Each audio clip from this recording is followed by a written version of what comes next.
And now your first alert forecast with meteorologist Kyle Keel. We had a round of light snow move through parts of the QCA earlier this morning, especially from the Quad Cities metro and points off to the east. That's where we had up to an inch of accumulation. Some of the reports that we've received so far. Not really causing too many issues on the roads. A lot of your side streets going to be a little more slushy, maybe a little snow covered, but those temperatures were key this morning, upper 20s to low 30s. So as those city and DOT crews were out and about putting the salt down, it was certainly very effective as we have just partially covered roads here in portions of Rock Island County, even down into Knox and Stark County. But if you're heading toward Peoria there on I-74, that's where they saw a little more than 1 to 2 inches of snow. That's where those roads are being reported as fully covered at this time. Right now, our Everywhere Camera Network in Rock Island overlooking the southwestern portion of the city. Notice the main roads are fine. Traffic moving along nicely as that storm is now off to our east, or at least that hit of snow is off to our east. And this is all part of the bigger winter storm here to the south that has really pummeled portions of Texas, Arkansas, and Tennessee with upwards of a ½ foot to 10 inches of snowfall. That is a lot of snow for those folks who aren't used to it. Atlanta, Georgia seeing some snow, some freezing rain as well. That's getting into the Carolinas. So this storm system is going to continue to track here off to the east and away from us. However, we are going to be talking about a little more snow here heading into the weekend, but it was nothing like what we were experiencing at this time last year. We were in the midst of the snowiest week on record in the Quad Cities between January 6th and January 12th of 2024. We had 25.5 inches of snow. This one's hard to forget, that's for sure. That beat the old record that was set 101 years prior of 24.5 feet. You can see the third highest was 19 inches in 1 week. That was a big week, January 21st through February 6th of 2011. Of course, that was the Groundhog Day blizzard.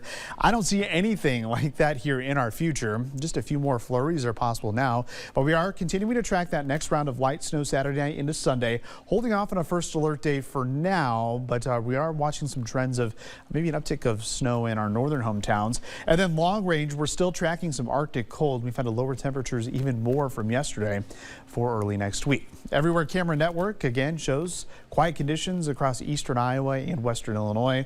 We're just going to kind of be a little bit gloomy, which means temperatures aren't going to move much, but they're going to be fairly seasonable with highs hovering in the upper 20s to the lower 30s. So let's track our next round of snow here with Exact Track. We head through the evening hours. Yes, we could get a few flurries that are caught up in the flow here.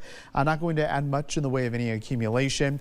We'll see more clouds here than sunshine as we head into Saturday as temperatures remain mild near 30 degrees. But it's Saturday night into Sunday where we track our next round of light to moderate snow.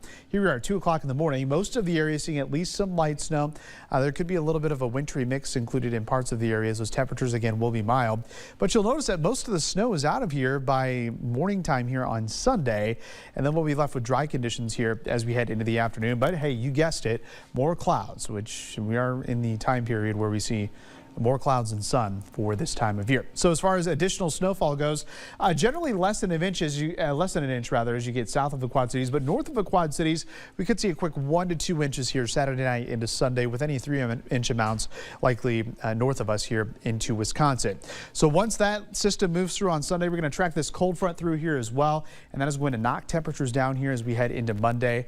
Notice highs likely going to only be in the teens, and that means that wind chills, those are going to be chilly as well. So we'll wake up Monday morning getting started for the work week and kids heading back to school.